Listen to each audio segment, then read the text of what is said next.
پاکستان کے اندر آئے روز سیاسی جماعتیں دھرنا دیتی ہیں، لیکن میں آپ کو ناظرین ایک منفرد دھرنا دکھاؤں گا جو ایک ہفتے سے جاری ہے۔ جی ہاں، گزشتہ ایک ہفتے سے بلوچستان کے اندر خواتین کا ایک دھرنا ہے۔ جی ہاں، بلوچستان کے علاقے تربت، بلوچستان وہ صوبہ ہے جو اراضی کے حساب سے پاکستان کا سب سے بڑا صوبہ ہے، لیکن وہاں پر احساس کمتری، احساس محرومی پائی جاتی ہے۔ خواتین گزشتہ ایک ہفتے سے کیچ تربت میں دھرنا دیے بیٹھی ہوئی ہیں۔ ان خواتین کا کہنا ہے کہ ان کے پیارے یا تو لاپتہ کیے جاتے ہیں یا ان کو ماورائے عدالتی قتل کیا جاتا ہے۔ جی ہاں، کیچ تربت میں ایک ہفتہ قبل سی ٹی ڈی کے اہلکاروں کی جانب سے ایک گھر پر چھاپا مارا گیا تھا، جس میں بالاچ مولا بخش کو وہاں سے اٹھایا گیا اور ان کے خلاف مواد چھاپنے اور بارودی مواد رکھنے کا الزام تھا۔ مقامی عدالت کے سے ان کا 10 روزہ جسمانی ریمانڈ بھی لیا گیا، لیکن ایک ہفتے سے پہلے ہی ریمانڈ مکمل ہونے سے پہلے ہی بالاچ سمیت 4 نوجوانوں کو ماورائے عدالتی قتل کیا گیا۔ ان خواتین کا دھرنا اسی لیے ہے کہ بالاچ سمیت 4 جو نوجوان قتل کیے گئے ہیں، ان کا مقدمہ سی ٹی ڈی کے اہلکاروں کے خلاف درج کیا جائے۔ عدالت نے حکم دیا ہے، سیشن کورٹ نے، کہ ان سی ٹی ڈی کے اہلکاروں کے خلاف مقدمہ درج کیا جائے، لیکن بلوچستان کی حکومت ہائی کورٹ میں پہنچ گئی ہے اور ان سی ٹی ڈی اہلکاروں کو بچانے کی بھرپور کوشش کی جا رہی ہے۔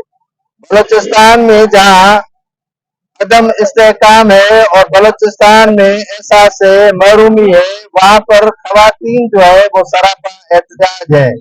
یہ خواتین جو ہے مسلسل جدوجہد کر رہی ہیں اور یہاں موبلائزیشن کسی بھی قوم یا قومیت میں آپ کو نظر نہیں آئے گی جتنا بلوچستان کی خواتین میں موبلائزیشن پائی جا رہی ہے۔ ان خواتین نے کوٹا سمیت بلوچستان کے مختلف علاقوں میں دھرنے دیے ہوئے ہیں۔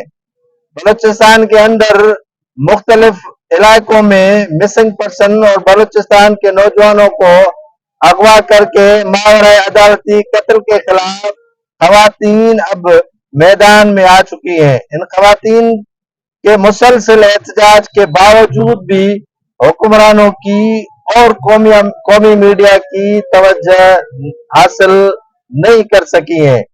قومی میڈیا جو تمام ایشوز کو ہائی لائٹ کرتا ہے، لیکن گزشتہ ایک ہفتے سے تربت کیچ میں دھرنے دیے ہوئے خواتین ان کو نظر نہیں آ رہی ہے۔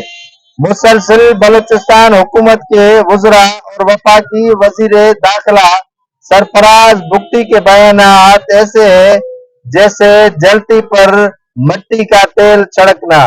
سرفراز بگٹی کا کہنا ہے کہ یہ مسنگ پرسن جو ہے وہ مسنگ پرسن نہیں ہے، بلکہ وہ اپنے بیگمات سے ناراض ہو کر کراچی چلے گئے ہیں اور حکومت پہ ان کے مسنگ پرسن کا الزام لگایا جا رہا ہے۔ بلوچستان کے اندر کافی عرصے سے نہیں بلکہ کئی دہائیوں سے نہ تعلیم ہے، نہ وہاں کے جو بنیادی مسائل ہیں وہ حل کیے جا رہے ہیں، لیکن حکومتی ادارے اور حکومت میں آنے والے اقتداری پارٹیاں بلوچستان کا رونا تو روتی ہیں، لیکن عملی طور پر بلوچستان کے لیے کام نہیں کر رہی ہیں۔ بلوچستان کی تمام سیاسی جماعتیں صرف بلوچستان کا حق بیان دینے تک سمجھتی ہیں، لیکن عملی طور پر بلوچستان کے حقوق کے لیے جدوجہد نہیں کر رہی ہیں۔ بلوچستان کے وزیر اعظم نگران وہاں کے ہیں، کافی